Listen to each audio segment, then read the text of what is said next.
యోహాను రాసిన సువార్త 1వ అధ్యాయము 1వ వచనము. ఆదియందు వాక్యము ఉండెను, వాక్యము దేవుని యొద్ద ఉండెను, వాక్యము దేవుడై ఉండెను. చాలు. ఈ మాట అనేక మంది బైబిల్ స్కాలర్స్ని, దైవజనులను ఆలోచింపచేసిన వాక్యం ఇది. ఈరోజు ఈ వాక్యం మిమ్మల్ని కూడా ఆలోచింపచేస్తుందని నేను నమ్ముతూ ఉన్నా. ఇక్కడ గ్రీక్ పదాలు చాలా విలువైన పదాలుగా, మూలమైన విషయాల్ని ఎలా రాయబడి ఉన్నాయో అలాగే మీకు చెప్పడానికి ప్రయాసపడతాను. బిగినింగ్ అనే పదానికి అర్థము గ్రీక్లో ఆర్కి. ఈ ఆర్కి అనే పదము మనం బైబిల్లో చూస్తే, పాత నిబంధనలో రాయబడిన అరమిక్ భాషలో చూసిన, కొత్త నిబంధనలో ఎక్కడైనా చూడడానికి ట్రై చేసిన, దీంతో పాటు మంచిగా కోరిలేట్ చేసి థియాలజీ స్కాలర్స్ వాళ్ళు చేయగలిగిన మంచి పని ఏందనంటే, ఈ పదం ఎక్కడ ఫస్ట్ వచ్చింది అని అంటే ఆదికాండం 1వ అధ్యాయం 1వ వచనంలో వచ్చిన వాక్యం ఇది. ఏ పదం అది? ఆర్కి. ఈ ఆర్కి అనే పదము వాళ్ళు శ్రేష్టముగా దాన్ని ఎంచుకొని ఆదికాండం 1వ అధ్యాయం 1వ వచనంలో రాయబడి ఉంది. ఏం రాయబడి ఉంది ఆదికాండం 1వ అధ్యాయం 1వ వచనంలో? ఆదియందు దేవుడు భూమిని ఆకాశమును సృజించెను. బాగా వినాలి ఈ మాట. దేవుడు సృష్టించిన సృష్టి ప్రారంభము వాడిన మాటనే ఇక్కడ ఎందుకు మాట్లాడినారు, ఎందుకు దాన్ని వాడారు అని అంటే, బైబిల్లో ఒక సృష్టి వివరణ గ్రంథాల్లో ప్రారంభించబడింది. పాత నిబంధనలో ఆదికాండము, క్రొత్త నిబంధనలో యోహాను పుస్తకం. యోహాన్ గారు తన జీవితంలో తన ఎదురుగా కనపడిన కార్యాలను చూపించాలని ఇష్టపడమే కాదు, అతను యేసు ప్రభుని ఎలా పరిచయం చేయాలని ఇష్టపడ్డాడు అని అంటే, ఆదిలోనున్న వ్యక్తిగా పరిచయం చేయాలని ఇష్టపడ్డాడు. ఎలా ఇష్టపడ్డాడు? ఆదిలోనున్న ఎవరిని? యేసు ప్రభును పరిచయం చేసే విధానము యోహాను గారు చేసినంతగా స్పష్టముగా చాలా తక్కువ మిగతా పుస్తకాల్లో చూస్తే. నేనేమంటానంటే, మీరు కూడా దేవుని పరిచయము చేసే విధానాలు నేర్చుకోవాలి. యోహాను గారు అపోస్తులలో ఒక్కడు, అందరిలో చిన్నవాడు,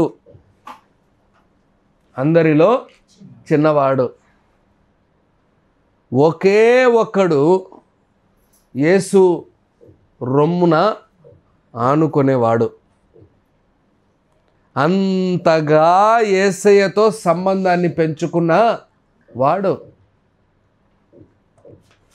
నేనేమంటానంటే, నేను కూడా కేవలము శిష్యులలో శిష్యునిగా, విశ్వాసిలో విశ్వాసిగా ఉండడం కాదు మనం చేయాలి. మనము దేవుని అర్థం చేసుకునే రీతి చాలా అవసరం మనకు. ఏం అర్థం చేసుకునే రీతి? దేవుణ్ణి అర్థం చేసుకునే రీతి. నేనేమంటానంటే, దేవుణ్ణి ఎంత స్పష్టముగా నువ్వు అర్థం చేసుకుంటావో నువ్వు అంత చక్కగా బ్రతకగలవు. నువ్వు ఎలాగైతే ఒకడితో సహవాసం చేయడానికి ముందుగా వాడి బుద్ధి, వాడి ఆలోచన, వాడి స్వభావము, వాడిని ఎంతగా నువ్వు చక్కగా ధ్యానించి విషయాలు తెలుసుకుంటావో అంత చక్కగా వాడితో నువ్వు సహవాసం చేయగలవు. నాకు తెలిసి చరిత్రలో తెలుసుకోవాల్సిన రీతిగా తెలుసుకొని ఉత్తుత్త సహవాసాలు చేసే వాళ్ళు చాలామంది ఉన్నారు భూమి మీద. అవసరాలను తీర్చుకోవాలని, కావాల్సిన అవసరాలని నెరవేర్చుకోవాలని, మరీ ముఖ్యంగా దేవుని దగ్గర మరీ ఎక్కువగా ఉంది. ఈరోజు దేవుడు నీతో మాట్లాడబోతున్న శ్రేష్టమైన మాట ఏందనంటే, యోహాను గారు ఎలాగైతే దేవుణ్ణి అర్థం చేసుకున్నాడో, యేసయ్యను అర్థం చేసుకున్నాడో, అలాగా నువ్వు నేను అర్థం చేసుకోవాలి. బైబిల్ ఎన్నోసార్లు చదివాం, మనం ఎన్నో విషయాలు చూసాం. కానీ ఈ యోహాను గారు ఎలా పరిచయం చేయాలని ఇష్టపడుతున్నాడంటే, ఆదిలోనున్న వాటిలో నుంచి తీసుకొని వచ్చి పరిచయం చేయాలని ఇష్టపడుతున్నాడు. మూలమైన వాటిలో నుంచి పరిచయం చేయాలని ఇష్టపడుతున్నాడు. ఆరిజిన్లో నుంచి దేవుణ్ణి పరిచయం చేయాలని ఇష్టపడుతున్నాడు. సృష్టి అంటే ఏది అవ్వకముందే, ఏది ప్రారంభం అవ్వకముందే, ఏది చేయకమునిపే ఆయన మొదటిగా ప్రథమ స్థానం ఎవరికి ఇచ్చాడు అని అంటే దేవునికి. మనము కూడా మన జీవితాల్లో మన ప్రారంభ దినము కానీ, మన జీవితం చేస్తున్న ప్రతి పనిలో కానీ మనము దేవునికి ప్రాధాన్యతను ఇచ్చే వారముగా మనం చాలా ప్రయాసపడాలి. ఎప్పుడు చేయగలం అది? దానికోసము ఎప్పుడైతే దేవుణ్ణి అర్థం చేసుకుంటావో సరిగ్గా. ఈరోజు నేను తొందరగానే మీకు ఒక చిన్న క్వశ్చన్ వేయాలని ఇష్టపడుతున్నాను. నువ్వు దేవుని ఎంతగా అర్థం చేసుకున్నావు? నువ్వు చిన్నప్పుడు నుంచి వాక్యాలు వింటూనే ఎదుగుతున్నావు. మీకు తెలియని వాళ్ళు ఏం లేరు ఇక్కడ, చాలామంది పుట్టుకతో క్రైస్తవులు. కానీ మన ప్రారంభములో, మన ప్రతి విషయములో దేవుడు అనేవాడు మొదటివాడుగా ఉన్నాడా, లేకపోతే ఏ స్థానంలో ఉన్నాడో మనమే ప్రశ్నించుకోవాలి. రెండవ ప్రశ్న మీకు మొదటిగా వేశాను, కానీ మరొకసారి అడుగుతాను. మీరు దేవుణ్ణి ఎంతగా అర్థం చేసుకున్నారు? నువ్వు భార్యని అర్థం చేసుకోవడానికి రెడీగా ఉన్నావు, నువ్వు పిల్లవాడిని అర్థం చేసుకోవడానికి రెడీగా ఉన్నావు, నీ ఉద్యోగాన్ని అర్థం చేసుకోవడానికి రెడీగా ఉన్నావు. అర్థమవుతుందా? మిగతా అన్ని విషయాలు ఎంత స్పష్టంగా అర్థం చేసుకుంటున్నావు, అంత చక్కగా అర్థం చేసుకుంటున్నావు. కానీ దేవుని విషయం వచ్చేసరికి ఎంతగా నువ్వు నిర్లక్ష్యం చూపిస్తున్నావు. ఈరోజు దేవుడు చెప్తున్న మాటలు ఇవన్నీ మనల్ని మనమే ప్రశ్నించుకోవాలి. ఎవరు మన దేవుడు? ఎలాంటి వాడు? ఆయనే ఎందుకు? ఎవరైనా ఒక 10 క్వశ్చన్లు వేస్తే 10 క్వశ్చన్లు మనము చెప్పడానికి కూడా సిద్ధపాటు లేం కరెక్ట్గా. మన విశ్వాసం మనది, పక్కనోడి విశ్వాసం పక్కనోడిది. యోహాన్ గారి లాంటి అనుభవం మనకుందా? యోహాన్ లాంటి ఆలోచన మనకుందా? ఏ మూలానికి తీసుకెళ్తున్నాడు వాక్యాన్ని? మార్కు తీసుకెళ్లేదే, మత్తయి తీసుకెళ్లేదే, లూకా తీసుకెళ్లేదే. కానీ యోహాన్ గారు ఎంత స్పష్టముగా ఆది ఎక్కడైతే ప్రారంభమైందో, అసలు యోహాన్ గారి శ్రేష్టమైన ఉద్దేశాన్ని మీకు కళ్ళకు కట్టినట్టు మీ కళ్ళ ముందు నుంచి నేను ముందుకు తీసుకెళ్తా వాక్యాన్ని, మీకు ఇంకా బాగా అర్థమవుతుంది. మనమందరం మొదటి సృష్టిలో భాగంగా ఉన్నాం. మొదటి సృష్టిలో భాగంగా ఉన్నాం. పుట్టాం, చచ్చినట్టు పుట్టాం. ఎందుకు? తల్లిదండ్రులు ప్రేమ కలిగి ఏకమై దేవుడు మనల్ని పిండంగా మార్చి, దేవుడు భాగ్యాన్ని ఇచ్చి మనం భూమి మీదకి రావడానికి చేశాడు. అది మొదటి సృష్టిలో భాగం. కానీ చాలామంది రెండవ సృష్టిలో భాగంగా ఉండట్లేదు. ఏ భాగంగా ఉండట్లేదు? ఏదది రెండవ సృష్టి? యోహాన్ గారు ప్రారంభించిన సృష్టి, చెప్తున్న సృష్టి. యేసు ప్రభులో తిరిగి జన్మించడం అనేది ఒక సృష్టి. ఆ సృష్టికి విలువ, ఆ దానికి ధన్యత, ఆ దాని కొరకు దాని ఉన్నతమైన వాటిని కనుక్కోలేకపోతున్నాం మనం ఎంతకాలం పాత వాటితోనే, పాత దాంతోనే మనం అలాగే ఆ పాత నార్మల్గా భూమి మీద అందరూ జన్మించే రీతిగా మనం కూడా జన్మించిన వారమని అలాగే అనుకుంటూ మన జీవితంలో రెండవ ప్రధానమైన సృష్టిలో మనము జీవించకపోతే ఈ క్రైస్తవుడై కూడా వ్యర్థం. నేను చెప్తున్నాను ఈ మాట. ఈరోజు మీకు ఒక మైండ్లో ఒక ఆలోచన రావాలి. మొదటిగా ఈ మాట చెప్తున్నప్పుడు, లోకస్తుల్ని చూస్తున్నప్పుడు నీకు నాకు ఒక ఆలోచన రావాలి. ఏంటి తెలుసా, మనము మొదటి సృష్టిలో ఉన్న వారము కాదు, మనము రెండవ సృష్టిలో ఉన్న వారము. మనం చాలా జాగ్రత్తగా మనం బ్రతకాలి. ఆ మొదటి సృష్టి వాళ్ళకు ఈ రెండవ సృష్టి స్పష్టంగా కనపడాలి అనే స్వభావము నీలో రాకపోతే ఇంకా వేస్ట్. నువ్వు వేస్ట్, నేను వేస్ట్. మనలో పాతవి చెప్పడానికి మాత్రం బాగా చెప్తాం. పౌలు గారి వాక్యాలు కదా, వాక్యాన్ని మార్చకూడదు కదా. పాతవి బాగా చక్కగా చెప్పేస్తాం, గతించాను. కానీ ఆడగతించే అక్కడక్కడ దాపెట్టామే, సరుకులు ఆడాడ ఉన్నాయే, అప్పుడప్పుడు బయటకు వస్తూ ఉన్నాయే. అదిగో నేను సిలువ కొట్టివేయబడిని, భలే చాలా చక్కగా చెప్తాడు వీడు. సిలువ కేసు కొట్టాలి ఒకసారి, అర్థమవుతుంది. సిలువ కొట్టివేయబడ్డం అంటే ఏదో తెలుస్తుంది మీకు. చాలా భయంకరమైన అంటే మన పాత స్వభావము కొట్టివేయబడి మన కొత్త సృష్టిలో మనం జీవిస్తున్నామనే సెన్స్లో మనం ఉండాలి. మనకు పాత దాంతో ఇంకా ఏమాత్రము సంబంధము ఉండకూడదు, అంతే, అయిపోయింది. వాడు ఏమైనా అన్నీ అలగకూడదు, అంతే. ఇంతకుముందుకు అలిగేవాడివి, అర్థమవుతుంది నేను చెప్పే మాటలు. ఇంతకుముందు వాడు ఏదో అనేవాడు, అలిగేవాడివి ఇంత ముందుకు, ఇప్పుడు అలగకూడదు, అంతే, పోయింది. అది ఇంకా అది కనపడకూడదు నీకు. కనపడతా ఉంటే ఏమని అర్థము చెప్పండి, మీరు చెప్పాలి. మీరు నన్ను సీరియస్ చూస్తే నేనేం చెప్పలేను. అది పోలేదు. ఇంకా మనం పాత సృష్టిలోనే, ప్రారంభ సృష్టిలోనే, మొదటి సృష్టిలోనే ఉన్నాం మనము. కానీ ఫీల్ అవుతున్నాం. మన ఫీలింగ్స్ ఇవే, ఈ ఫీలింగ్సే చంపుతూ ఉంటాయి. ఏంటి, మనం కొత్త సృష్టి అనే ఫీలింగ్. ఏం సృష్టి బ్రదర్? నువ్వు చెప్పుకున్నంత మాత్రాన, నేను చెప్పుకున్నంత మాత్రాన ప్రయోజనం లేదు. మన క్రియలు కనపడాలి. దేవుడు చెప్తున్న మాట, మొదటి మాట నన్ను చాలా ఆలోచింపచేసింది. యోహాను గారు రాసిన ఉద్దేశము ఎంత స్పష్టముగా, మేబీ ఈ మాటను ఇలాగ తీసుకొని వచ్చి యేసు ప్రభుల వారిని పరిచయం చేసే విధానం చూడండి ఎంత చక్కగా ఉందో. నాకు ఈరోజు ఆ విషయాలు మీకు పరిచయం చేస్తాను. మేబీ ఈరోజు వినే వాక్యం మీకు చాలా వేరే విచిత్రంగా, విడ్డూరంగా ఉండొచ్చేమో.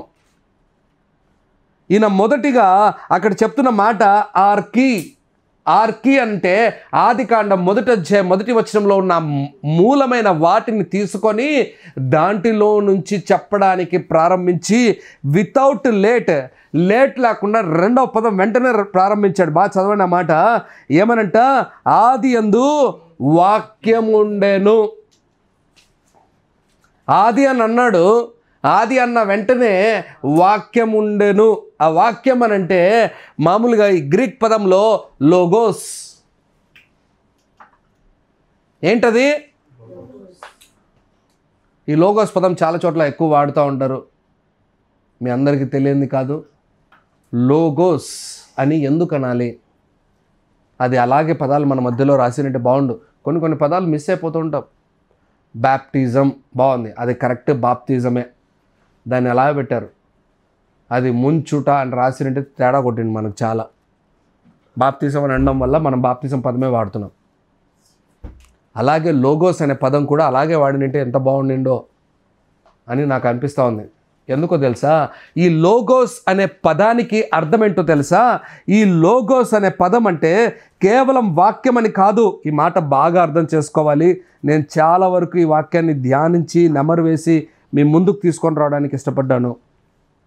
లోగోస్ అంటే, లోగోస్ ఈజ్ ఎ నేమ్, ఒక పేరు, ఒక పదం కాదు. మనం చాలామంది తప్పు ఆలోచనలో ఉంటాం. ఆర్ అది ఏమంటారంటే the title of Jesus Christ, Yesu ప్రభు వాళ్ళ అది టైటిల్. అది ఆయనకు ఏమంటారు టైటిల్ అంటే ఏంటి? మీరు బిరుదు.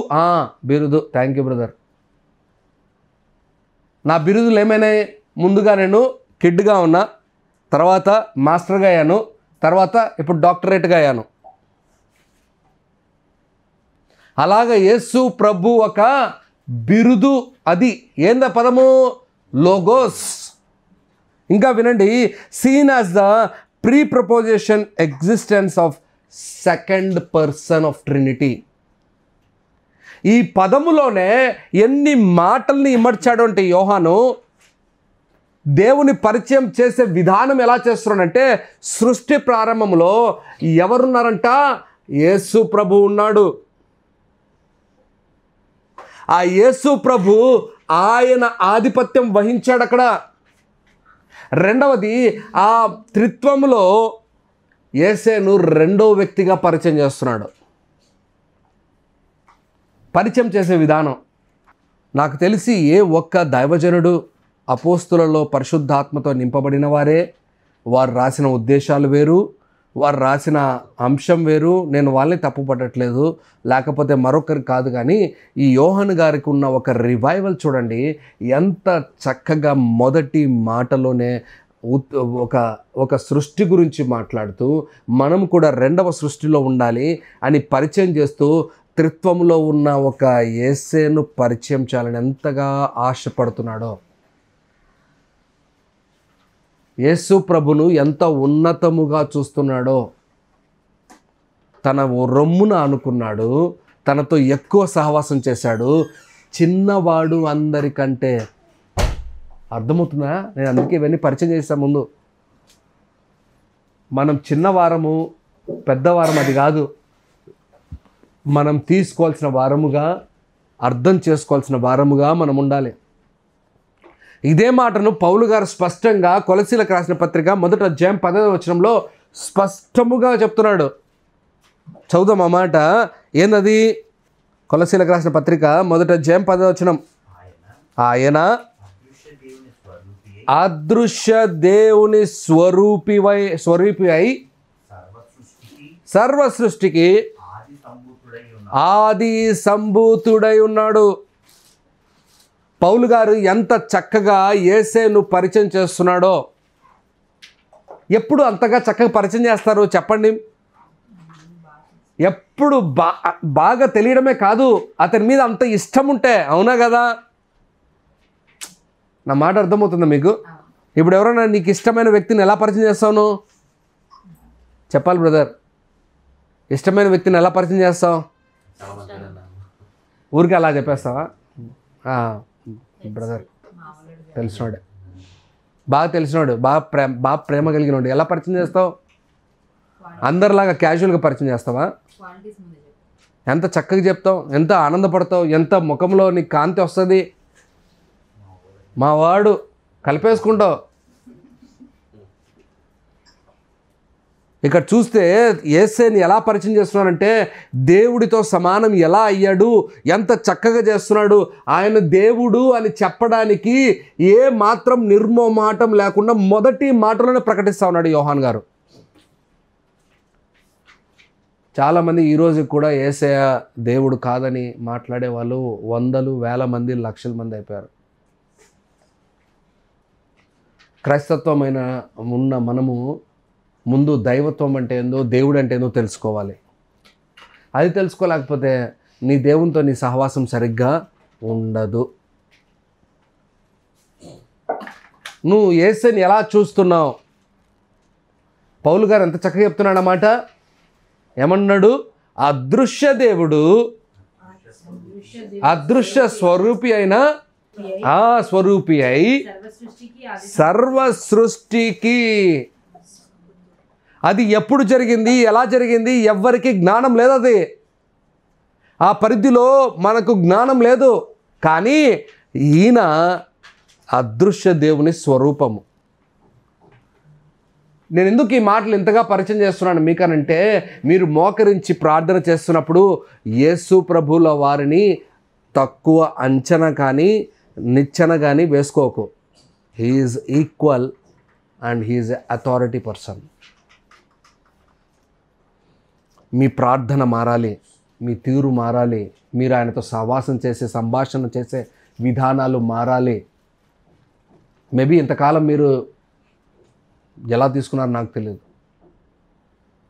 He is not a casual person, he is a God equivalent person. He is a God, దేవుడు. యోహాను గారు అది చెప్పడానికి ఏ మాత్రం సందేహం లేకుండా నిర్మొహమాటంగా చెప్తున్నాడు. ఇంకా మొదటి మాటలోనే మీకు చాలా శ్రేష్టమైన మాట, ఇంకా మీకు అర్థం కావాలని, ఇంకా చాలా విషయాలు దగ్గరికి రావాలని మీకు నేను ఒక మాట చెప్తున్నాను. ఈ లోగోస్ అనే పదము మనం వింటూ ఉన్నాం. ఈ లోగోస్కి విలువ ఇవ్వలేదు. ఎవరు విలువ ఇవ్వలేదు? లోగోస్ అంటే మనం చదివిన మాటల్లో వాక్యం అని ఉంది అక్కడ, కానీ అది వాక్యం కాదు అని అన్నా. ఏమన్నాను మీకు? ఏమన్నానమ్మా? Title of the Jesus Christ అని చెప్పాను. వెరీ గుడ్, చాలా విషయాలు బాగానే గుర్తున్నాయి.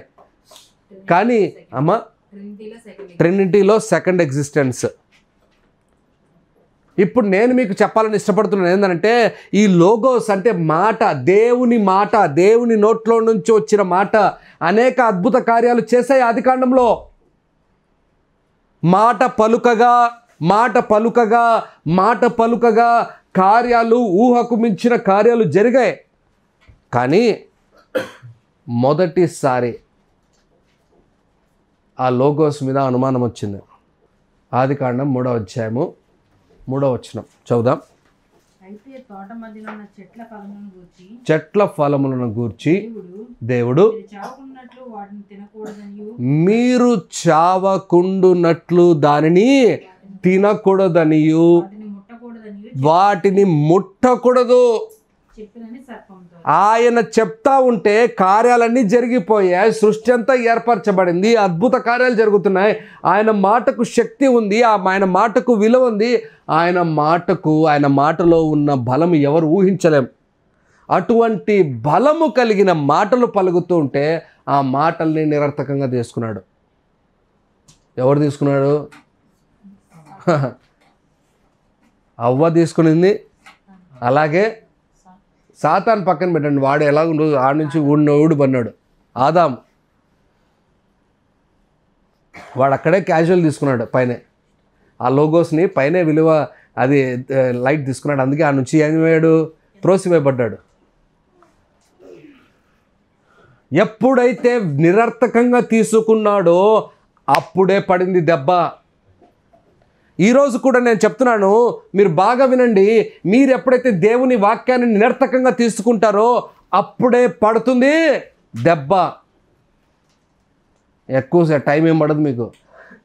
వాక్యాన్ని, సత్యమైన వాక్యాన్ని మీరు రాంగ్గా తీసుకొని మీ జీవితాన్ని రాంగ్గా మాట్లాడుకోవడం మొదలు పెడితే చాలు. స్టార్ట్ అవసరం లేదు, అది మొదలవుతే చాలు. ఇంకేం చేయాల్సిన అవసరం లేదు. మీరు దేవుని మాటకు అంత శక్తి ఉంటే ఆ మాటకు శక్తి ఏం చేసిందంట? కార్యాలు దాల్చాయి. అవును కదా? ఆయన చెప్తూ ఉండగా చెట్లు ఏర్పడాలి అంటే ఏమైనా? చెట్లు ఏర్పడిపోయినాయి. ఆయన చెప్తూ ఉండగా జీవరాశులు, జీవ జలాల్లో జంతువులు అవ్వాలని చెప్తూ ఉండగా ఆ జీవ జంతువులన్నీ ఏమైపోయినాయి? ఏర్పడుతూ వచ్చేసాయి. చెప్తూ ఉంటే అంత ఆశ్చర్యకార్యాలు జరిగాయి. మరి చెప్తూ ఉంటే మన జీవితాల్లో ఆశ్చర్యకార్యాలు జరగట్లేదే? చెప్తూ ఉంటే మన జీవితాలు మార్చబడ్డం లేదే? దానికి కారణం ఎవరు? మనమే. దాన్ని రెస్ట్రిక్ట్ చేసేంత ఫోర్స్ మనం చేసుకుంటున్నాం. యెషయా గ్రంథము, మీరు బాగా వినండి ఈ మాట. యెషయా గ్రంథము మీకు ఈ మాట అర్థం కావాలని చెప్తున్నా. 55వ అధ్యాయము 10వ వచనం నుంచి 11వ వచనం వరకు మీరు చదివిన అంశమేది, కానీ తిరిగి చదువుదాం. యెషయా 55 10 నుండి 11 వరకు. వర్షమును హిమమును ఆకాశం నుండి వచ్చి అక్కడికి ఎలాగూ మరలక భూమిని తడిపి విత్తువానికి విత్తనములను, భుజించువానికి ఆహారమును కలుగుటకై అది చిగుర్చి వర్ధిల్లునట్లు చేయును. నా నోటి నుండి వచ్చు వచనములు ఉండును. నా నోటి నుండి వచ్చు వచనములు ఉండును. లోగోస్, నా నోటి నుండి వచ్చే మాటలు ఉండును. ఏమవుతాయంట? చదవండి. నిష్ఫలముగా, అది కావాలి నాకు. నిష్ఫలముగా నా యొద్దకు మరలక. అది బాగా వినండి. దేవుని వాక్యము మీ నోటి కాడ, మీ చెవుల కాడ, మీ దగ్గర పడుతున్నప్పుడు అది నిరర్థకంగా రాకూడదు బయటికి. అది ప్రభావితం చేయాలి.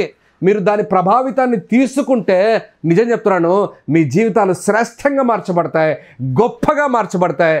ఊహకు మించిన కార్యాలు మీ జీవితాల్లో అవి చేస్తాయి. అందులో డౌటే లేదు. ఎందుకంటే నా దేవుని మాటే అంత శక్తి కలగదు. మనం ఎన్నోసార్లు మాట్లాడుకున్నాం, విన్నాం కూడా. దేవుడు మనిషిని పలుకోమని అలా పలికి రే అవ్వో అని చెప్పినంటే ఈజీగా అయిపోయింది. అదేం పెద్ద మ్యాటర్ ఏం కాదు. ఆయన మాటకి ఏముంది? శక్తి ఉంది. ఆయన జీవవాయువును ఏం చేశాడు? మీలో ఊదాడు. ఆయన ఊపిరిలో శక్తి ఉంది, జీవం ఇచ్చే శక్తి. ఆయన మాటలో శక్తి ఉంది. చివరికి మన శుక్రవారం వాక్యం విన్నాం. ఏ వాక్యం అది విన్నాము? ఆయన పలుకు, నువ్వు పలుకు చాలు. ఏమన్నాడు? నువ్వు పలుకు, నువ్వు రావాల్సిన అవసరం లేదు. ఆయన పలుకులో అంత శక్తి ఉంటే ఆ శక్తిని మనం తీసుకుంటున్నామా, లేకపోతే ఆ శక్తిని మనం నిరర్థకం చేస్తున్నామా? మనల్ని మనమే ప్రశ్నించుకోవాలి. ఈరోజు చాలా విషయాల్లో మనం వీఆర్ నాట్. దేవుడు నీ మీద నా మీద ప్రేమ ఉంచాడు కాబట్టే ఆయన లోగోస్ పదం ఈరోజు కూడా ఉంది మన మధ్యలో. అది దానికి మార్చబడే వారముగా, దానికి అనుగుణంగా మార్చబడే వారంగా, దానికి నేను చెప్తున్నాను, మీరు మీ దగ్గర శక్తి లేకపోవచ్చు. నా మాట వినండి. మీ దగ్గర శక్తి లేకపోవచ్చు, మీ దగ్గర బలం లేకపోవచ్చు, మీ దగ్గర లోక సంబంధమైన వాటిని జయించే శక్తి లేకపోవచ్చు. కానీ ఆ దేవుని వాక్యం నీతో మాట్లాడుతున్నప్పుడు నువ్వు ఆ మాటను అలాగే తీసుకొని దేవుని శక్తిగా నువ్వు భావించి నువ్వు అనుభవిస్తే, నేను నిజంగా చెప్తున్నాను, ఈరోజు నీ జీవితము 100% మారుతుంది. బట్ తీసుకునే విధానంలో ఉంది. మీరు తీసుకునే విధానంలో ఉంది అది. చాలామంది వాక్యాలు వింటారు, మీరు కూడా వింటున్నారు, మీరు కూడా రాసుకుంటున్నారు, మీరు కూడా షేర్ చేస్తున్నారు. కానీ ఒక్క స్టెప్ మాత్రమే ఉంది మీ పైన. ఆ స్టెప్ ఏందది? ఆ మాటకు తగిన విధంగా మార్చబడ్డం. అది ఎవరు? మీరే చేయాలి ఆ పని. మీరు నిర్ణయం తీసుకుంటే మీరు, నిజం చెప్తున్నాను, క్రీస్తు వలె, ఆ లోగోస్ వలె మార్చబడతారు. ఈ మాట ఏంది అని అంటే, మొదటి మాటలో మీకు చెప్పాలని చాలా విషయాలు చెప్పాను. మొదటిగా ఏం చెప్పాను మీకు? మొదటి మాటలో ఆది, ఆ యోహాను గారు పరిచయం చేస్తున్న విధానమును మనం నేర్చుకున్నాం. రెండవది ఏం చెప్పాను? ఎక్కడ ఈయనను చూపించాలని ఇష్టపడుతున్నాడు? త్రిత్వంలో దేవుని స్వరూపాన్ని యేసు ప్రభులో చూపించాలని ప్రయాసపడుతున్న కరెక్ట్గా సరైన వ్యక్తిగా ఉన్నాడు యోహాన్ గారు. అదే కాదు, మూడవది ఏం చెప్పాను? ఆయన మాటకు అంత శక్తి ఉంది. ఎలాంటి శక్తి ఉంది? ఆయన పలుకగా ఏర్పడెను. కానీ ఈరోజు ఆయన పలుకుతున్న వాక్యాలు ఎందుకు మనలో కార్యాలు చేయట్లేదు? దానికి కారణం మనమే. ఏమి కానీ ఆ సృష్టి మాట వింటా ఉంది, ఏర్పడుతూ ఉంది, అద్భుత కార్యాలు జరుగుతున్నాయి. అవునా? సృష్టిని చూస్తే నీకు అద్భుత కార్యం జరుగుతుందా, కనపడుతుందా లేదా? ఆక్సిజన్ సిలిండరు ఎంత పెట్టి కొన్నాం తెలుసా? మా బుజ్జక్క చనిపోతున్నప్పుడు 1500 పెట్టి జస్ట్ ఆ సిలిండర్ నింపుకొని వచ్చాం. సిలిండర్ మళ్ళీ వాపస్ ఇవ్వాలి బయటది. మీరు ఎంతకాలం నుంచి బతుకుతున్నారు? ఎంతకాలం మీకు ఆక్సిజన్ వాడుకున్నారు? ఎంతకాలం నీకు దేవుడు ఫ్రీగా ఇచ్చాడు ఇదంతా? Are we responsible? ఆలోచించండి. ఈరోజు దేవుడు ఎంత చక్కగా చేశాడు. నేను సమస్తాన్ని సమకూర్చి నీ కోసం, మేలు కోసం చేస్తూ ఉంటే, ఆయన మాట సమస్తాన్ని సమకూరుస్తూ ఉంది. ఆయన మాట నీ మేలు కోసం కార్యాలు చేస్తూ ఉంది. కానీ నువ్వు మాత్రం మారాల్సిన విషయాల్లో, నేను మాత్రం మారాల్సిన విషయాల్లో, కట్టబడాల్సిన విషయంలో, ప్రభావితం చేయబడాల్సిన విషయంలో ప్రభావితం చేయకుండా, ఆ లోగోస్కి ఇవ్వాల్సిన శక్తి, ఆ లోగోస్కి ఉండాల్సిన శక్తిని మనలో ప్రభావితం చేయకుండా మనమే దాన్ని నిరర్థకం చేస్తున్నాం. మొదటి మాటలు మీతో మాట్లాడిన మాటలు ఇవి. రెండో మాటలోకి వద్దాం. రెండవ మాట, and the word was with God. ఆ వాక్యము దేవుని యొద్ద ఉండెను. వాక్యము అనే పదము కాడ అంతా లోగోస్ అని రాసుకోండి, మీకు ఏ డౌట్ రాదు. మీకు బాగా అర్థమవుతుంది బైబిల్. వాక్యము అని అక్కడ ఉందంటే ఆ వాక్యం ఎవరో కాదు, అది యేసు ప్రభు. వద్దు, మీ అందరికీ బాగా తెలిసి ఉండొచ్చు, తెలిసి ఉన్నా కూడా రాసుకోండి, పర్వాలేదు. రెండో మాట కాడికి వస్తున్నాను నేను. గాడ్ ఏమంట, రెండవది ఏమని చెప్తున్నాడు? Word was with God. ఇప్పుడు చాలా అవసరమైన మాట. అన్నా ఈరోజు ఏందన్నా అన్ని గ్రీకే నేర్పిస్తారా మాకంటే? మీరు గ్రీకులు అయిపోవాలి ఈరోజు, వదిలిపెట్టాను మిమ్మల్ని. బాగా వినండి, ఇక్కడ ఉన్న అర్థము గాడ్ వాజ్ విత్ గాడ్ అంటే ఇక్కడ దేవుడు అనే పదము వర్డ్ అంటే లోగోస్. అర్థమైపోయిందా మీకు? అక్కడ లోగోస్ ఎవరితో ఉన్నాడంట? దేవుడు. కానీ దేవుడు అనే పదానికి గ్రీక్ పదంలో ఇక్కడ వాడిన విధానం వేరు. ఏంది అని అంటే థియోన్. దాని అర్థం ఏంటి? థియోన్. కొన్ని చోట్ల దేవుని థియోస్ అని వివరించారు, కొన్ని చోట్ల దేవుని థియోన్ అని వివరించారు. గ్రీక్ పదం చెప్తున్నా. ఈ గ్రీక్ పదంలో థియోన్ అంటే ఏంటి, థియోస్ అంటే ఏంటి? మూడో పదము థియోస్. ఎందుకు ఇప్పుడే చెప్పేద్దాం, ఆడికి వచ్చినప్పుడు చెప్తా. మళ్ళా ఆ వాక్యమే దేవుడై ఉండెను, అది మూడో మాట. అవునా కదా అక్కడ ఉండేది? అవునా? ఆ వాక్యము అక్కడ లోగోస్ దేవుడై ఉండెను. ఆ దేవుడు ఎవరు అనుకున్నారు? అది థియోస్. ఇది ఏంటి? థియోన్. దేవుడిని అంతా వేరు చేస్తున్నావా? లేదు నాయన, అలాంటి సాహసం నేను చేయలేను, అంత జ్ఞానం నాకు లేదు. నేను చెప్పే మాటలు బాగా అర్థం చేసుకోవాలి. థియోన్ అంటే ఏంటంటే God is receiving the action. ఇది చాలా అవసరం. ఈ మాట మీకు అర్థం కాకపోతే మనం బైబిల్లో 10 సార్లు చదివినా, నెమరు వేసుకున్నా, మనం ఎన్నిసార్లు తిన్నా మనకు అర్థం కాదు. బాగా వినండి ఈ మాట. ఇక్కడున్న దేవుడు అనే పదానికి థియోన్ అనే అర్థం. ఏమర్థం బ్రదర్? థియోన్. ఎందుకు నేను ఇంత క్షుణ్ణంగా ప్రతిదీ మీకు వివరిస్తున్నానంటే అంత బాగా స్పష్టంగా మీరు అర్థం చేసుకొని మీ జీవితాన్ని రివైవల్ చేసుకోవాలని. ఇక్కడ థియోన్ అంటే ఏంటంటే గాడ్ ఈజ్ రిసీవింగ్ యాక్షన్. అర్థమవుతుందా? దేవుడు ఏం చేస్తున్నాడు? ఆ యాక్షన్ని, కార్యాన్ని. యాక్షన్ అంటే ఏంటి? పని, లేకపోతే మరొకటి. దాన్ని రిసీవ్ చేసుకున్నాడు. మీరు రిసీవ్ చేసుకునే వాళ్ళు మీకు తెలుసుగా, యాక్షన్ని రిసీవ్ చేసుకున్నాడు. దాని అర్థం ఏంటి? థియోన్. ఇప్పుడు ఈ రెండవ మాటలో ఉన్న విలువైన విషయాలు మీకు తెలియజేస్తాను, చాలా స్పష్టంగా మీరు అర్థం చేసుకోవాలి. కీర్తనలు 33వ కీర్తన 5వ వచనం చదువుదాం. ఆయన నీతిని న్యాయమును ప్రేమించుచున్నాడు, యెహోవా కృపతో నిండి ఉన్నది. యస్, యెహోవా వాక్కు చేత ఆకాశములు కలిగెను. ఇది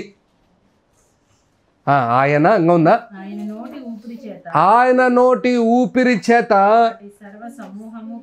బాగా వినండి, ఇక్కడ పాత నిబంధనలో కీర్తనలు రాయబడిన విషయాల్లో పాత నిబంధన అంతట్లో చూసినా కూడా మనకు లోగోస్ అని ఒక పాత నిబంధనలో కనపడుతుంది. అంటే అది కీర్తనలో 33:5 వచనంలో కనపడుతుంది. ఎందుకు ఈ మాట రాశారు అని అంటే దేవుడు పలుకుతూ ఉండగా యాక్షన్స్ ఏం జరుగుతున్నాయి? అవుతూ ప్రారంభించబడుతూ ఉన్నాయి.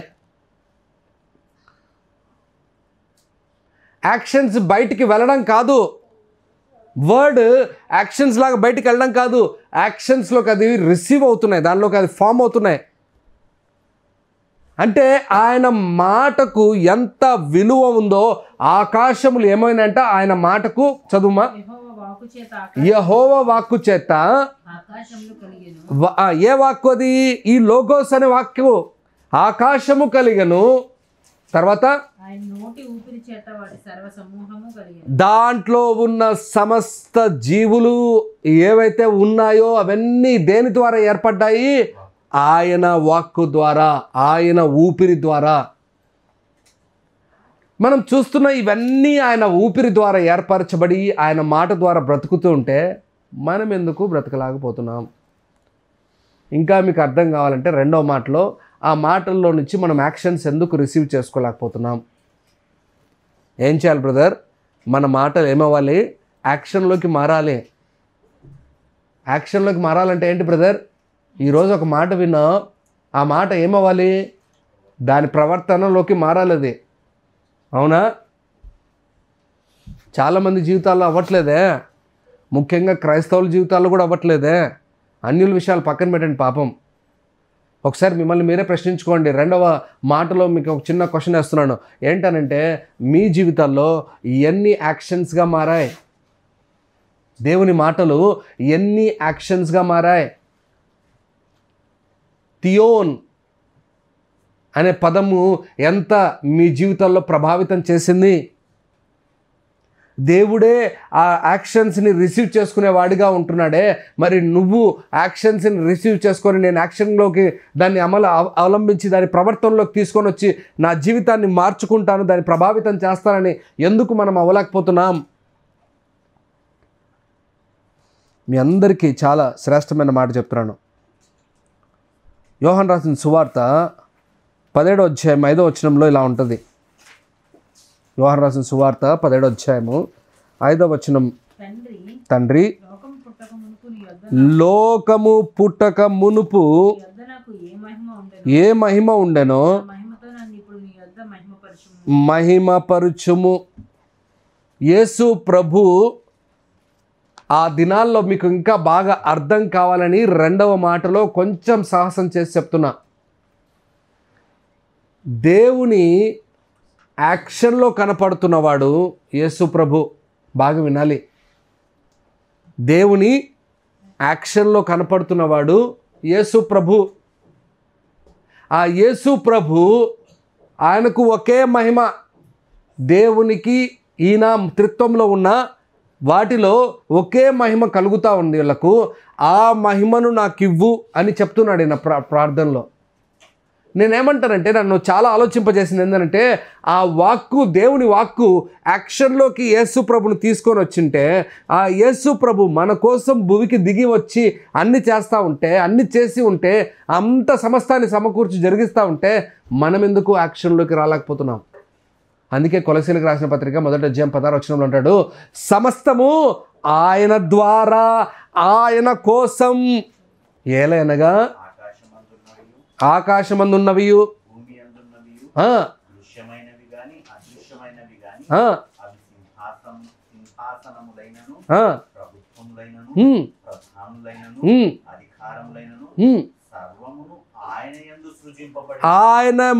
ఆయన యందు, ఇది నాకు కావాలి ఆ పదం, ఆయన ద్వారా. అది ప్రతిదీ యాక్షన్ ఎందుకు వచ్చిందో తెలుసా? Only because of Jesus Christ. ఈరోజు మనం జీసస్ క్రైస్ట్ మనతో ఉన్నాడు అని చెప్పడం చాలా తప్పు. ఎందుకంటే మనకు చాలా యాక్షన్లు రావట్లేదు. ఆయన యాక్షన్స్ మనలో రావట్లేదు. ఆయన యాక్షన్స్ మనలో జీవితాల్లో ప్రభావితం చేయలేకపోతున్నాయి. ఈరోజు దేవుని రాకడ వస్తే మనం ఎక్కడ ఉండిపోతామో మనమే ప్రశ్నించుకోవాలి. ఎన్ని విషయాల్లో మనం యాక్షన్స్లోకి మార్చుకోలేకపోయాం. ఆయన కోసమే ఆ లోగోస్ కోసమే, ఆ థియోన్ పదం కోసమే కరెక్ట్గా అది యాక్షన్ అయి వచ్చింది బయటికి. అంత స్పష్టముగా ఆ బైబిల్లో ఆ ఒక్క పదములో ఇన్ని ఇమర్చి నీతో చెప్తూ ఉంటే మనం ఎందుకు యాక్షన్లోకి తీసుకొని రాలేకపోతున్నాం?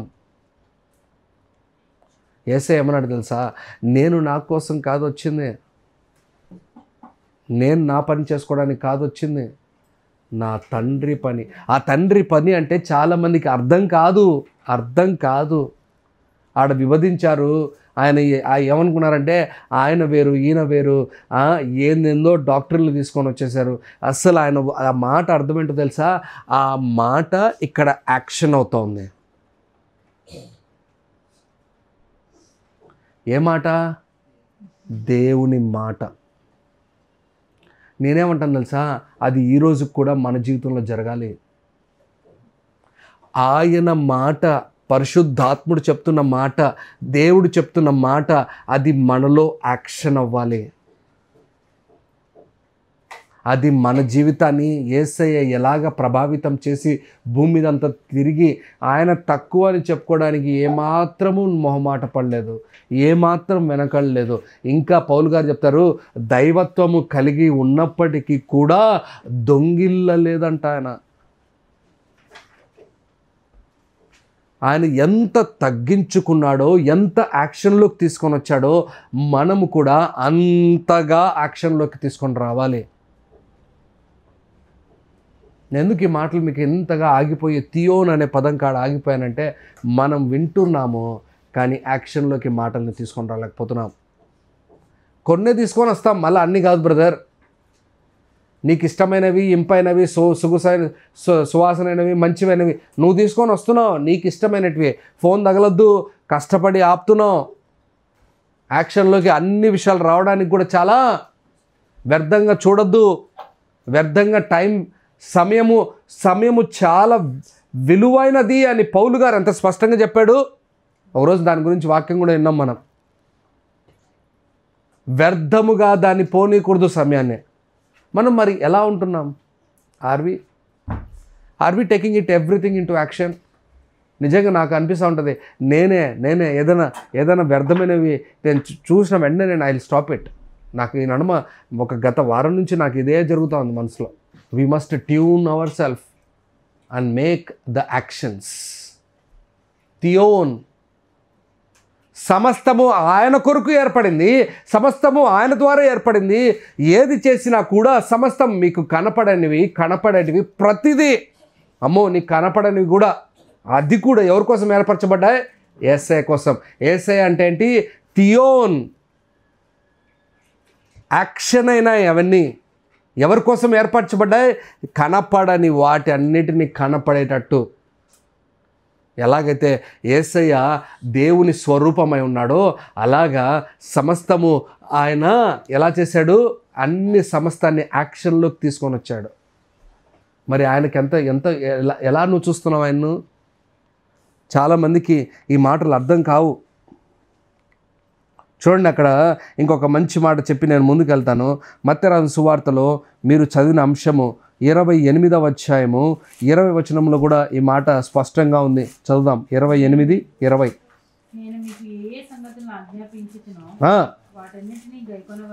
వాటన్నిటినీ గైకొనవలనని. బాగా వినండి, ఆ మాటల్ని మనం గైకొనాలి. గైకొనడం అంటే ఏంటి? అది పాటించడం. గైకొనడం అంటే వినడమే కాదు. మీరందరూ వినండి అని చెప్పింటే సరిపోయిందిగా, అయిపోయింది. మనం అందరం ఫుల్ క్రైస్తవం అయిపోయాడు. గైకొనవలను. That must turn into actions. సమస్త ప్రజలకు మీరు వెళ్ళి చదువుమా. ఏ సంగతులు ఆజ్ఞాపించితినో వాటన్నిటినీ వినడం కాదు బ్రదర్. వినడం క్రైస్తత్వం ఎప్పుడు కాదు బ్రదర్. అందుకే ఇంప్లిమెంటేషనే చాలా క్రూషల్ బ్రదర్. ప్రాణం పోతే పోని బ్రదర్. ఎక్కువ సంవత్సరాలు బతికి ఏం చేయాలి ఇక్కడ? ఇంకా పాపాన్ని సమకూర్చుకోవాలా? ప్రాణం పోవాలంటే భయం. మళ్ళా జనాలకు ప్రాణ భయం ఎంత ఉందో. మనం అందుకే దేవుని మాటను యాక్షన్లోకి తీసుకొని రావాలి. Implementation is a main key role for ట్రినిటీలో మనము జీవించే వారమైతే, మనం ట్రినిటీకి సంబంధించిన వారమైతే, మనం యాక్షన్కి సంబంధించిన వారం అవ్వాలి. ఈ రెండో మాటలో మీకు చెప్తున్నాను నేను ఈ మాట. If you are really belonging to the God who is trinity, త్రిత్వం అనే దైవత్వంలోకి మనం వచ్చినప్పుడు ఆ యాక్షన్ అనేది మన భాగమైపోవాలి. ఎందుకంటే యాక్షన్ అనేది ఆ ట్రినిటీలో ఒక భాగం. చూడండి, యోహాను రాసిన సువార్త 17వ అధ్యాయం 23-24 చదువుదాం. వారి యందు నేను, నా యందు నీవును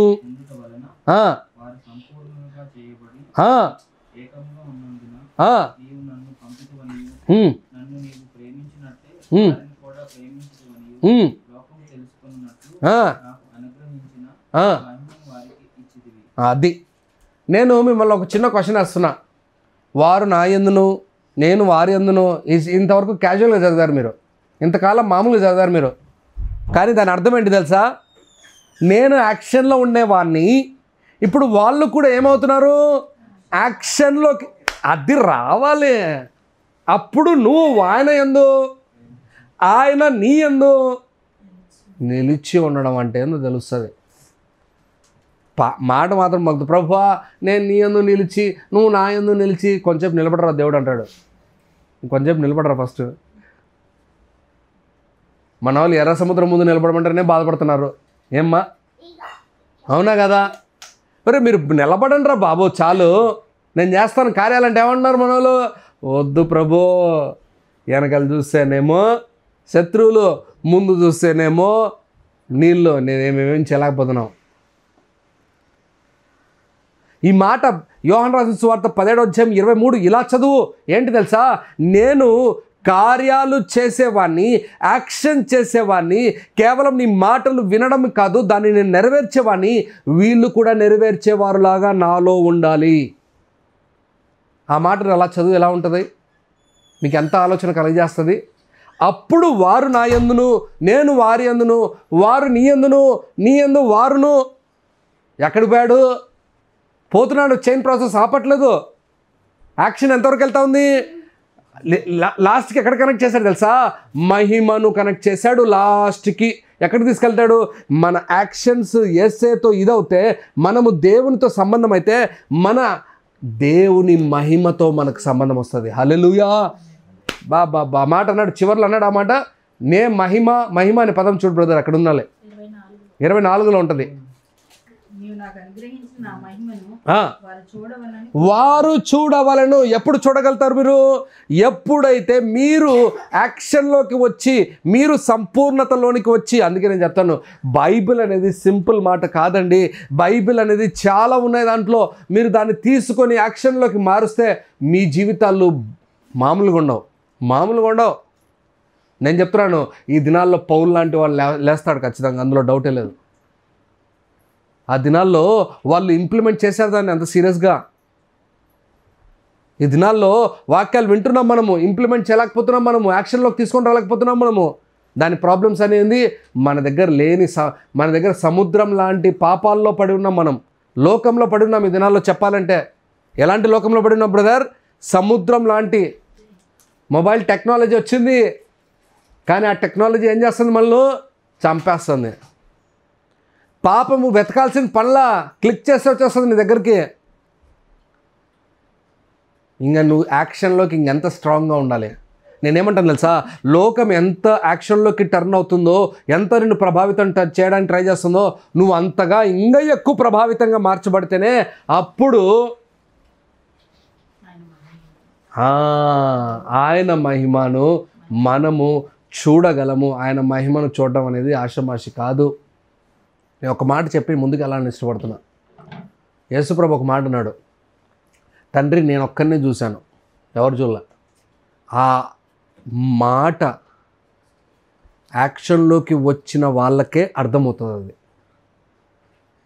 నీ దేవుడు నీ యాక్షన్లో కనపడితే, నీ మాటల్లో, నీ చేతల్లో, నీ చేష్టల్లో, నీ స్వభావంలో కనపడితే, అప్పుడు నువ్వు దేవుణ్ణి కరెక్ట్గా అర్థం చేసుకున్న వాడివని అర్థం. మూడో మాట చెప్తాను చూడండి, చాలా త్వరగా ముగించేస్తాను, సమయం లేదు కాబట్టి. సో మూడో మాట, గాడ్ వాజ్ ద వర్డ్. దేవుడే వాక్యమై ఉండెను. ఇక్కడ నేను ఆల్రెడీ చెప్పేశాను మీకు, ఈ దేవుడు ఎవరు? ఈ దేవుడు ఎవరు? థియోస్. ముందు దేవుడు ఎవరు? థియోన్. థియోన్ అంటే ఏంటో అందుకే మీరు బాగా గుర్తుపెట్టుకోవాలి. నేనేం థియోలాజికల్ స్టడీ ఇవ్వకపోవచ్చు నీకు, కానీ అర్థమయ్యే విషయాలు చెప్తున్నాను. థియోన్ అంటే God is receiving the action, but theos అంటే God is performing action. Is performing action వేరు, ఈజ్ రిసీవింగ్ యాక్షన్ వేరు. యేసు ప్రభు ముందుగా వాటన్నిటిని దేవుని దగ్గర నుంచి రిసీవ్ చేసుకున్నాడు. అర్థమైందా? Receive action, theon. అందుకే బైబిల్ అంత స్పష్టంగా ఉంది అన్నమాట. తర్వాత థియోస్ అంటే దాన్ని పర్ఫామ్ చేశాడు. మనమేం పర్ఫామ్ చేస్తున్నాం చెప్పాలి. వాడు ఎవడో కమలాసన్ అన్నాడు, మనల్ని చూస్తే కమలాసన్ కూడా పనికిరాడంట. ఆ పర్ఫార్మెన్స్ చేయడానికి రెడీగా ఉన్నామ్మా, నటించడానికి, దొంగగా చూపించుకోవడానికి. హెబ్రీలకు రాసిన పత్రిక 4వ అధ్యాయము 11, 12 చదువుదాం. చాలా విషయాలు. కాబట్టి అవిధేయత వలన వారు పడిపోయినట్లు పడిపోకుండా ఆ విశ్రాంతిలో ప్రవేశించుటకు జాగ్రత్త పడదుము. తర్వాత ఎందుకనగా 12th కాడికి వచ్చాయి ఇప్పుడు. ఎందుకనగా సజీవమై బలము కలిగినదై వాడిగా ఉండి కీళ్లను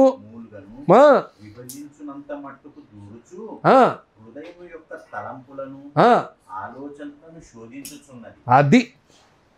ఈ వాక్యము ఇన్ని యాక్షన్లోకి పర్ఫార్మెన్స్ చూపిస్తూ ఉంది. ఎక్కడికి వెళ్తా ఉంది ఇది?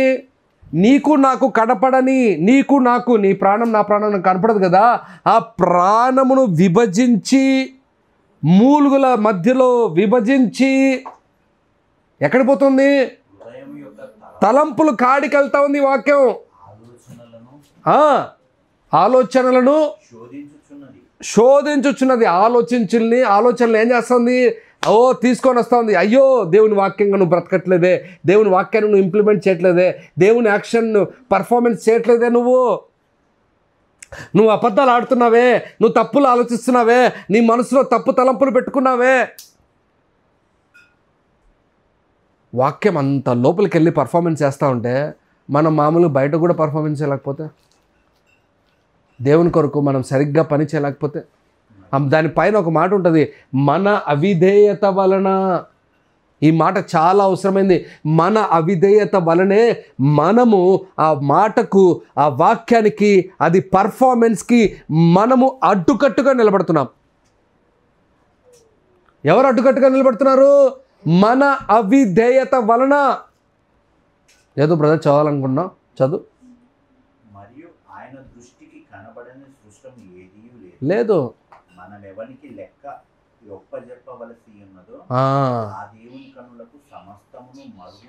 అది తేటగా ఉంది బ్రదర్. నథింగ్. నేను చెప్తున్నా క్లియర్గా, సినిమా వేస్తాడు దేవుడు. కిషోర్ 4 గోడల మధ్యలో పాపం చేసి మీ ముందు డ్రామాలు వేసేవన్నైతే దేవుడు సినిమా వేస్తాడు, వదిలిపెట్టాడు. నన్నే వదిలిపెట్టినోడు నిన్ను వదిలిపెడతాడా? నేను ఒక మాట చెప్తున్నాను, 3వ మాటలో చెప్తున్నాడు, గాడ్ ఈజ్ పర్ఫార్మింగ్ యాక్షన్స్. దానికి అర్థం ఏం చెప్పాను గ్రీక్లో? థియోస్.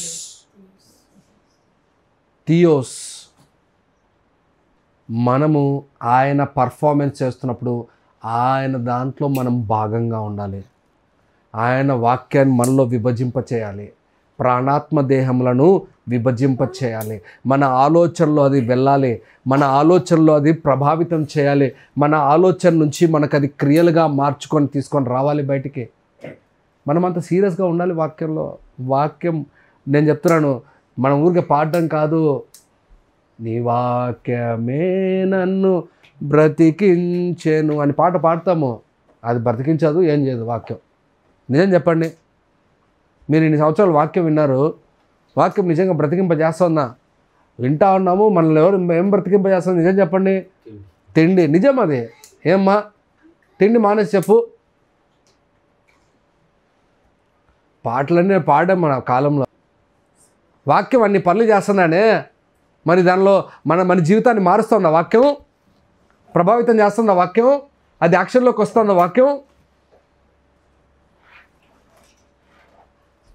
అందుకే అబద్ధాలు ఏం చేస్తాం మనం? పాడుతాం. క్రైస్తవులు అబద్ధాలు ఆడరంట, పాడుతాం. ఈ పాట పాడేటప్పుడు ఏడుపు కూడా వస్తూ ఉంటుంది. కానీ ఎక్కడ యాక్షన్లోకి వస్తుంది వాక్యం? పాట చెప్పడం మాత్రం బాగా చెప్తారు, నీ వాక్యమే నా పాదములకు బో. దీపమా లేకపోతే పాదాలకు చెప్పులు అవి? ఈ దినాల్లో అలా వాడుకుంటున్నారు దాన్ని, వాక్యాన్ని. That is not turning in to action. That is not doing any performance. Performance అంటే ఏంటి చెప్పండి? పర్ఫార్మెన్స్ అంటే అది అది అది అది చూపించేది. ఎస్, దానికి ఇంకా ఒక మంచి మాట చెప్తాను. ద ఎక్స్ట్రీమ్, ఇప్పుడు పర్ఫార్మెన్స్ అంటే ఏంటనంటే మంచి శ్రేష్టమైన అవుట్పుట్ ఇచ్చేది, ఆ పని చేసి చూపించేది. ఇంకా మీకు అర్థం కావాలంటే ఏబేలు అర్పణ యాక్షన్లో కనపడుతూ ఉంది. మీకు అర్థం కావాలని పర్ఫార్మెన్స్లో 100% ఇవ్వాలి. అర్థమైందా? ఎంత పర్సెంట్ ఇవ్వాలి? 100%. 99.9 కూడా ఇచ్చి నువ్వు పెద్ద సాహసం చేశాను ఫీల్ అయిపోతే మాత్రం అది కుదరదు. మనకు సినిమా యాక్టర్లు ఉన్నారా ఎంతోమంది. ఎందుకు అంతమందిలో కమల్ హాసన్కి అంత ప్రత్యేకమైన పేరు? జీవిస్తాడు.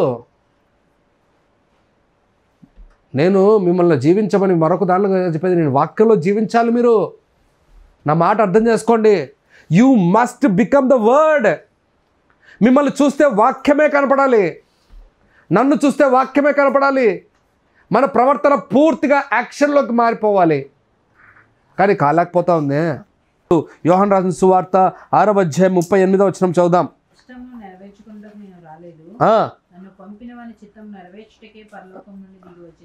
వచ్చి తిని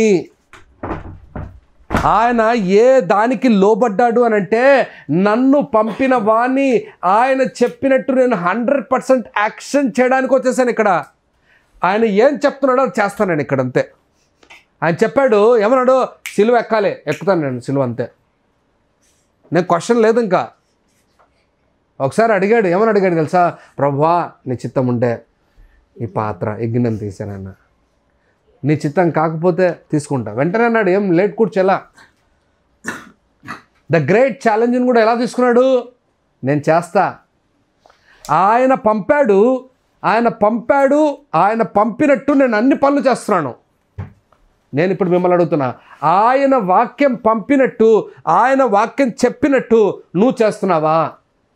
యేసయ్య అంత కరెక్ట్గా వాక్యం అయిపోయాడు. మనందరికీ తెలుసు యేసయ్య వాక్యం అనేది అందరికీ తెలుసు. మేబీ లోగోసు ఇవన్నీ మీకు ఏం చెప్పాల్సిన అవసరం లేదు. మీకు స్పష్టంగా వాక్యం అంటేనే యేసయ్య అని మీకు అర్థమైపోయి ఉంటుంది, మీకు చాలామందికి తెలుసు. కానీ ఇంకా తెలియని వాళ్ళకు లోగోస్ అనే పదం కాడ నుంచి మీకు వివరించడానికి ట్రై చేశాను. కానీ అది ఇంకా మీకు చూడండి ఒక మాట. యోహాను రాసిన సువార్త 10వ అధ్యాయం 17 నుంచి 18 వరకు నేను త్వరగా ముందుకు వెళ్తాను.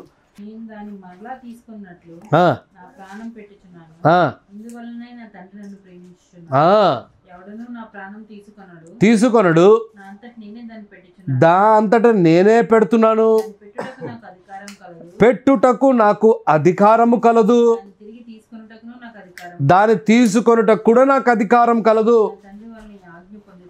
నా తండ్రి వలన ఈ ఆజ్ఞ పొంది తిని. అబ్బో, ఆ మాట ఒక్కటి చెప్పాలంటే చాలా టైం పడుతుంది. ఆదాము వచ్చాడు, మొదటి సృష్టిలో ఉన్నాడు. ఆ మొదటి సృష్టి భాగంలో తాను తప్పు చేశాడు, తాను దేవుని మాటను తిరస్కరించాడు, దేవుని మాటకు విలువ ఇవ్వట్లేదు. అందుకు తన జీవితాన్ని, తన ప్రాణాన్ని ఏం చేసుకున్నాడు? పోగొట్టుకున్నాడు. కానీ యేసయ్య ఉన్నాడు, నా తండ్రి చెప్పినట్టు, అధికారము చెప్పినట్టు నేను నా ప్రాణాన్ని పెడుతున్నాను, నా ప్రాణాన్ని నేను తీసుకుంటున్నాను. ఈ ఆదాము ఈ రెండవ ఆదాము ఆ ఆదాం కాదు. మనము మొదటి కొరింథీయులకు రాసిన పత్రికలో అంటాడు, మొదటి ఆదాము కడపటి ఆదాము అని పౌలు గారు ఎంతో చక్కగా వివరిస్తూ వచ్చాడు. మీరు ఎప్పుడైనా చదవండి. మొదటి ఆదాము, కడపటి ఆదాము. ఈ కడపటి ఆదాము తానే ప్రాణమును పెట్టాడు, తానే ప్రాణమును తీసుకున్నాడు. ఎందుకు అంటే ఆ మాటకు లోబడ్డాడు, ఆ మాటకు యాక్షన్లోకి చూపించుకొని వచ్చాడు, ఆ పర్ఫార్మెన్స్ అంత చక్కగా చేశాడు, అంత ఇంప్లిమెంటేషన్లోకి వచ్చాడు. మనం కూడా ఇంప్లిమెంటేషన్ ఎంత మరి ఓన్లీ ఆదా కాదు, ఓన్లీ 10-15% కాదు. నేను చెప్తున్నాను, మనం అనుకుంటున్నాం, మనం ఫీల్ అవుతున్నాం, మనం 50% వాక్యానికి లోబడుతున్నాం, కొన్ని మారుతున్నాం అని. కాదు బ్రదర్, మనం 50% కూడా అవ్వట్లేదు బ్రదర్. మారితే పూర్తిగా మారాలి, లేకపోతే మారినట్టే వాడు. అంతే. ఒకే క్లారిటీ పెట్టుకోండి. మనము కొంతమంది ఇలాంటి దరిద్రులం. నేను వాళ్ళకంటే మేలండి. ఎందుకు మేలండి? వాళ్ళు 3 సినిమాలు చూస్తారు, నేను ఒక్క సినిమా చూస్తా. ఎలా ఉందమ్మా చెప్పండి మీరు? వాడికంటే నేను మేలండి. వాడు 3 బాటిల్ తాగుతాడు, నేను ఒక పెగ్గేసుకోమనుకుంటా.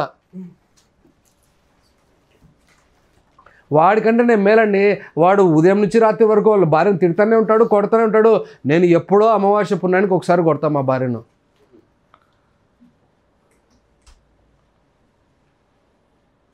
బూతులు కూడా ఎక్కువ, వాళ్ళలాగా తిట్టాను. 50% రక్షణ, 50% మారు మనసు లేదు. అది మనం వేసుకున్నాం డిఫైన్. మనం వేసుకున్నాం డిఫైన్, మనం రాసుకున్నాం. యాక్షన్ ఉంటే 100% ఉండాలి. దేవుడు 99.9%నే యాక్సెప్ట్ చేయకపోతే నిన్ను నన్ను 50% ఉంటే యాక్సెప్ట్ చేస్తాడు? అది చెప్పండి ఫస్ట్ నాకు. వింటుంటాను, వాక్యం వింటున్నాం, యాక్షన్లోకి రాలేకపోతుంది. లాస్ట్ మాట చదివి నేను ముగిచ్చేస్తాను. యోహాను రాసిన సువార్త 17వ అధ్యాయం 6వ వచనం చదువుదాం. పరిచితిని వారు నీవారు, బాగా ఇక్కడ నుంచి చాలా జాగ్రత్త అవ్వాలి. వారు నీవారై ఉండిరి, నీవు వారిని అనుగ్రహించితివి. అది ఎవరి గురించి ఆయన ప్రార్థన చేస్తున్నాడు? అందరి కోసం కాదు, ఆయనకు ఇయ్యబడిన వారిని, ముఖ్యంగా ఆయనకి ఇయ్యబడిన అనే దానికంటే ఆయన వాక్యానికి గైకొనే వారిని, ఇంప్లిమెంట్ చేసేవారిని. 50% రాయలేదు, 40-60% లేదు. బిల్డింగ్లో ఏమన్నా వాటాలు తీసుకుంటావేమో. ఏం బ్రదర్? కన్స్ట్రక్షన్ చేసేప్పుడు వాడు కన్స్ట్రక్షన్ వాడు 40-60% డీల్ పెట్టుకుంటాడేమో, కానీ యేసయ్య చెప్తే 100% డీల్ పెట్టుకున్నాడైనా. ఎవరి దగ్గర 40-60 పెట్టుకోలేదు. యేసయ్య పెట్టుకున్నాడేమో. బైబిల్లో చూపించండి నాకు, చెప్పండి అమ్మా. బైబిల్లో ఒక వ్యక్తిని చూపించండి 40-60% పెట్టుకున్నాండి. ఈరోజు దేవుడు చెప్తున్న మాట మీకు అందరికీ. అందుకే ఎవరైతే ఆయన మాటకు గైకొన్నారో వాళ్ళ కొరకే యేసయ్య ప్రార్థన చేశాడు, వాళ్ళ గురించే తపన పడ్డాడు, వారి గురించే ఈరోజు కూడా తపన పడుతున్నాడు. మీరు ఆ కేటగిరీలోకి రావాలా వద్దా అనేది మీ చేతిలో ఉంది. నేను 3 మాటలు చెప్పాను. మొదటి మాట సృష్టి ప్రారంభము. మొదటి సృష్టి ప్రారంభములో మీరున్నారా? రెండవ సృష్టి ప్రారంభంలో మీరున్నారా? చిన్న క్వశ్చన్ వేశాను. రెండవ సృష్టిలో, యేసయ్య సృష్టిలో మీరు ఉన్నారు అని అంటే మీ ప్రవర్తన, మీ చేష్టలు, మీ బుద్ధి, మీ స్వభావం, మీ క్రియలు, మీ చూపు, మీ మాటలు, మీ చేష్టలు, మీ స్వభావం లోపల అన్నీ మారాలి.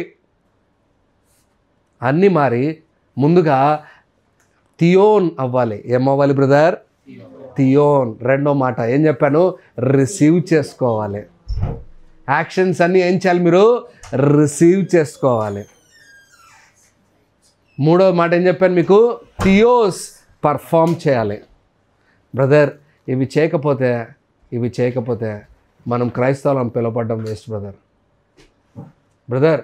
మనం దేవుని కొరకు పిలువబడిన వారము, దేవుని ద్వారా ప్రత్యేకింపబడిన వారము.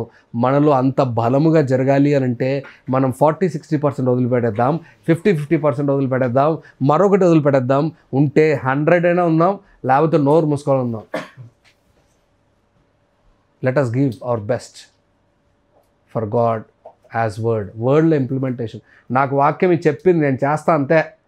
నా ప్రాణం తీసేస్తావా? తీసేయి. పౌలు గారు చెప్పిన మాట అదే. నేను ఇంతే, ఇలాగే బ్రతుకుతా వాక్యం కోసం. తీసేస్తా ప్రాణం, తీసేయి. ఎలా ప్రాణం పోగొట్టుకున్నారు? భయంకరమైన రీతిగా చనిపోయారు వాళ్ళు. నేను ఒక మాట చెప్తున్నాను, ఒక యేసయ్య అంత చక్కగా చనిపోయి తిరిగి లేచిన వాడై బలంగా ఉన్నాడని వాళ్ళందరూ చూశారని రుజువులు వాళ్ళ మరణంలో నుంచి తెలుస్తూ ఉన్నాయే. వాళ్ళు ఎక్కడి నుంచి తెలుస్తున్నాయి? వాళ్ళ మరణాల నుంచి తెలుస్తూ ఉన్నాయి. ఒక్కొక్కడి చనిపోయిన విధానం చూస్తేనే గొగ్గులు ఎత్తిపోయి మనకు చాలా భయంకరమైన రోమ్టాలు లేచి నిలబడతాయి. అలాంటి మరణాలు ఒక్కొక్కరివి. అలాంటి మరణాలు ప్రతి ఒక్కరిది, అపోస్తులది. యోహాను గారిని సలసల కాగే నీళ్ళలో నూనెలో వేసేసి పద్మాస్ దీపంలో ఇసిరేస్తారు. ఎందుకు వేస్తారో తెలుసా మీకు? పద్మాస్ దీపంలో పద్మాస్ దీపంలో చుట్టుపక్కన ఉప్పు నీళ్ళు ఉంటాయి. ఆ బుడ్డలు, ఆ నూనె కూడిన బుడ్డలు పగులుతూ ఉంటే, ఆ ఉప్పు నీళ్ళు తగులుతూ ఉంటే చెర కాలిపోయి హింసింపబడి చచ్చిపోవాలి అని చేశారు ఆయన. అయినా కానీ ఆ పద్మాస్ దీపంలో యేసయ్యను చూశాడు, ఆ ప్రకటన గ్రంథం రాశాడు. బ్రదర్, వాళ్ళంతా 100% ఇచ్చేశారు బ్రదర్. ఇప్పుడు మనం ఇవ్వాలి 100%. It's our turn. ఈరోజు ఫస్ట్ జాన్ ఫస్ట్ వర్డ్ మనం చదివాం. That must really turn our life. That must really change our life. Let us be like word. ఈరోజు ఒకే ఒక మాట చెప్తాను చివరిలో, let us be like word. వాక్యం ఏం చెప్తే అలాగే ఉందాం. వద్దు, మిగతా ఏమొద్దు. చిన్న చిన్న విషయాలు మీరు చదువుతున్నప్పుడు మీకు తెలుస్తూ ఉన్నాయి. చిన్న విషయాల్లో కూడా మీరు పర్ఫెక్ట్గా ఉండడానికి ట్రై చేయండి. అన్ని విషయాలు నేను సమకూర్చి మీకు చెప్పలేకపోయి ఉండొచ్చు, అన్ని విషయాలు నేను కవర్ చేయలేకపోయి ఉండొచ్చు. కానీ చాలా విషయాల్లో మీరు విన్న వాటిలో, ఇంకా చదవబోతున్న వాటిలో, నేర్చుకోబోతున్న వాటిలో వాక్యాన్ని మీరు సీరియస్గా తీసుకొని జీవించి భూమి మీద బ్రతికినంత కాలం ఆ వాక్యానుసారంగా బ్రతికి పరలోక రాజ్యానికి వెళ్ళిన వెంటనే శబాష్ నా బిడ్డ, అదేరా నాకు కావాలి, అదేరా నాకు కావాలి, నువ్వు వచ్చావు కరెక్ట్గా, నువ్వు బ్రతికావు కరెక్ట్గా అని అనిపించుకోవడానికి మనం బ్రతకాలి ఇక్కడ. హల్లెలూయా. అదే దాన్నే మనం మహిమ అంటున్నాం. ఆ మహిమను మనం పొందాలి. దాని కొరకే మనం పిలువబడ్డాం. రండి చిన్న ప్రార్థన చేద్దాం.